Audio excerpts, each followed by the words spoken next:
But if you're interested in buying that note, you might be interested in a note where the penalties are steep because the upside of default is substantial.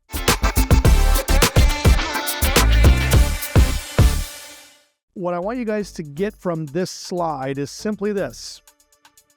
Not all notes are created equal, and the monthly payments and the consistency of the monthly payments is what dictates the value, okay? The consistency of the monthly payments is what dictates the value.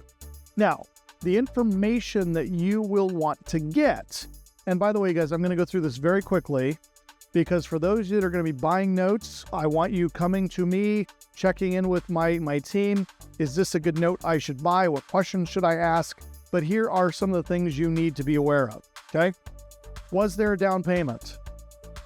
Because the greatest risk of default is 0 down. So if they put 25% down and they're now slow paying, that's a pretty good note. They got skin in the game.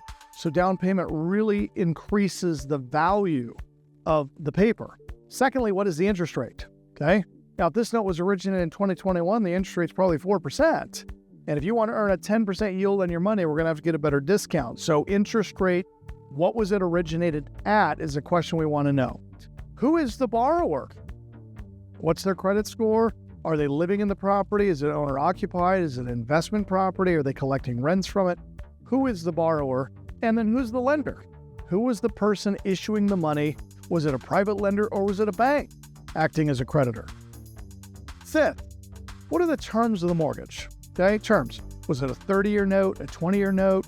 How many months of payments have been made? Have they made 5 years of payments and now they're selling the note? Is it a newly originated note and the first payment hasn't even been collected yet? What are the terms? Okay, and then what are the penalties? Any specific fines or fees issued if the borrower does not meet the obligations established by the mortgage note. Now, for example, as many of you guys know, when we originate loans in Kogo Capital, rates range anywhere from 9 to 16% interest. However, if the borrower goes 30 days delinquent, the interest rate automatically jumps to 25% until they get it current again. Now, we did that intentionally to encourage borrowers to get their payments in on time. But if you're interested in buying that note, you might be interested in a note where the penalties are steep because the upside of default is substantial. Number 7, the initial principal balance. This is the amount owed on the property after the down payment is made and before any interest is applied or monthly payments are made, because this is often what we're talking about when we buy the note.